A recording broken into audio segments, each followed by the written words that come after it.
Hello, my name is Heather White. I am a volunteer with Save the River with another story time for you today. And today's featured book is my little book of river otters, written by Irvin Marston. River otters do live along the St. Lawrence River. I was lucky enough once to see a river otter right at dusk slide down the riverbank into the water. Not very often you see that, but they're there. River otters are made especially adapted for their lifestyle. Here I have two animals that live along the river. I have the beaver. Let's look at his tail carefully. The beaver is adapted to do all the hard work they do to build their dens, their shelters. Think about the ways they might use this tail to build, the strength of their body.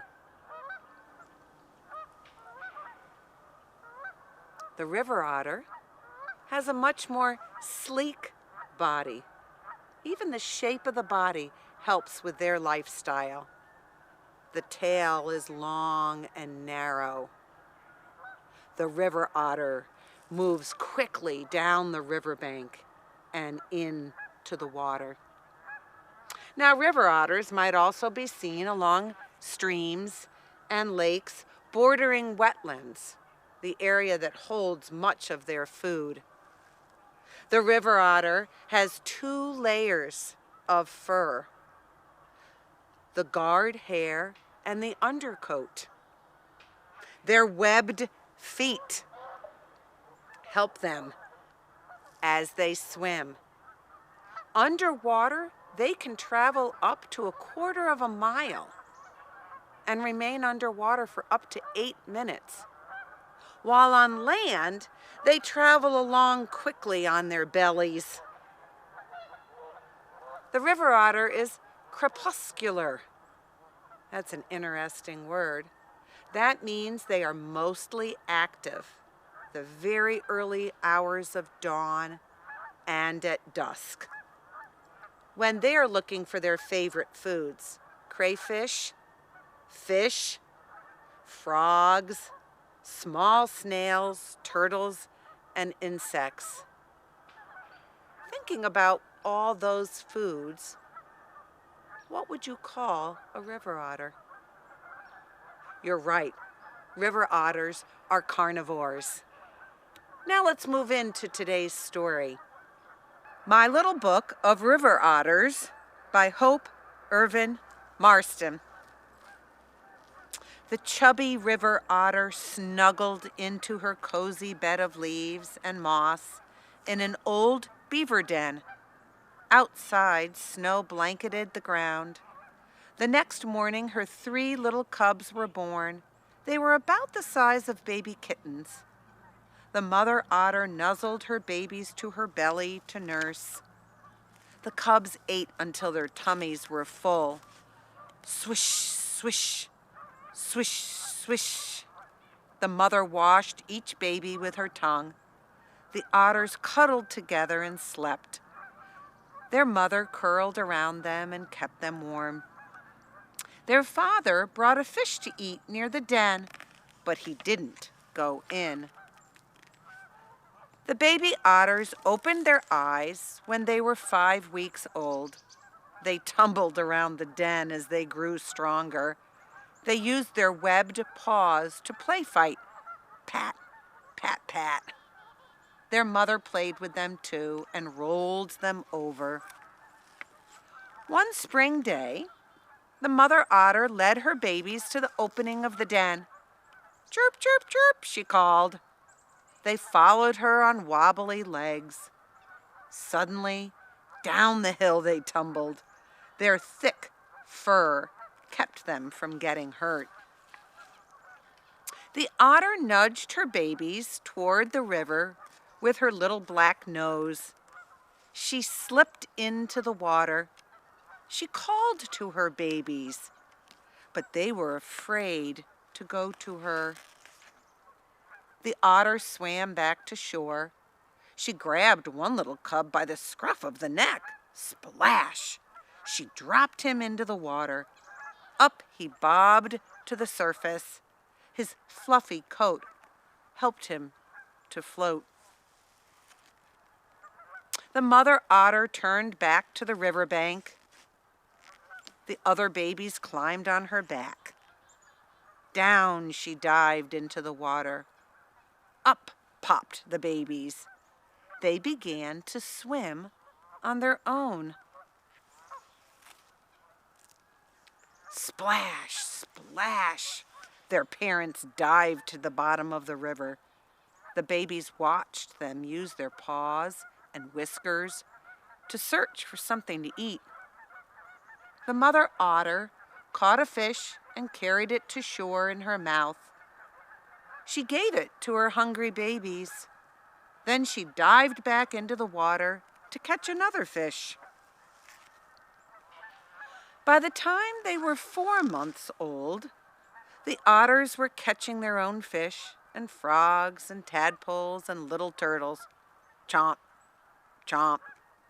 They dived to the bottom of the river and wiggled their whiskers under rocks, feeling for crayfish. Day by day they swam in the river. They dived, they played, they glided along on their stomachs. Then they flipped on their backs and floated. They played follow the leader. Their mother played with them all summer. Their father played with the cubs too. His whiskers twitched and he called to them, un, un, un. The young otters chased after him.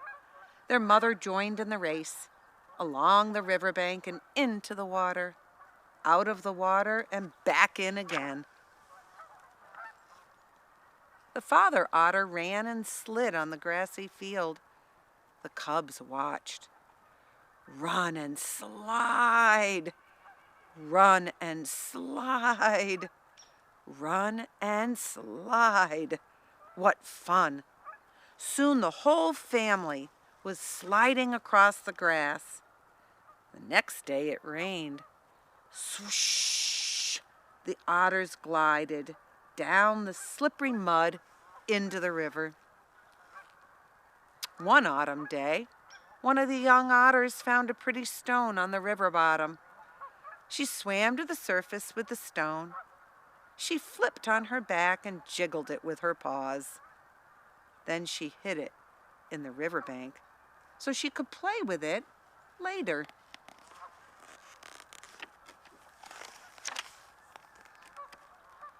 When winter returned, snow again blanketed the ground. Zoom, zoom, zoom! The otter family slid down the snow-covered hills. The father dived into a snowbank and dug underneath it with his short legs. The others poked their noses in the snow looking for him. Surprise! He popped up right under their noses. Then the river turned to ice. The otters didn't mind. They liked sliding along the ice and swimming below it. Tiny pads on their hind feet kept them from slipping when they walked. Tufts of hair between their toes helped to keep their feet warm. When they tired, they scooted into their den. The otter family breathed from air pockets under the ice, or at breathing holes in the ice. They fished for suckers and sunfish. They dug up frogs and insect larvae. When spring came, young otters moved out of the family den to make room for new babies.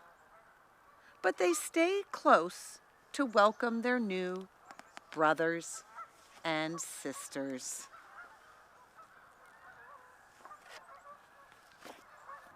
I hope you enjoyed today's story.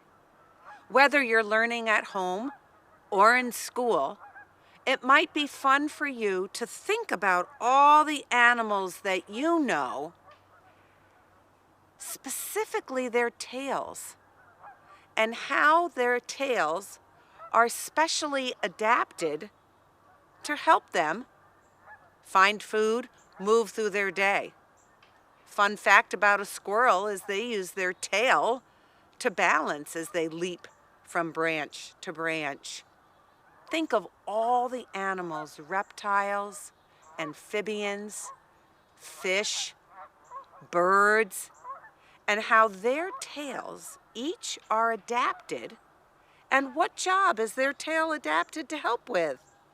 I hope you have fun with that study. You can also see more stories like this one on Save the River's website at www.savetheriver.org.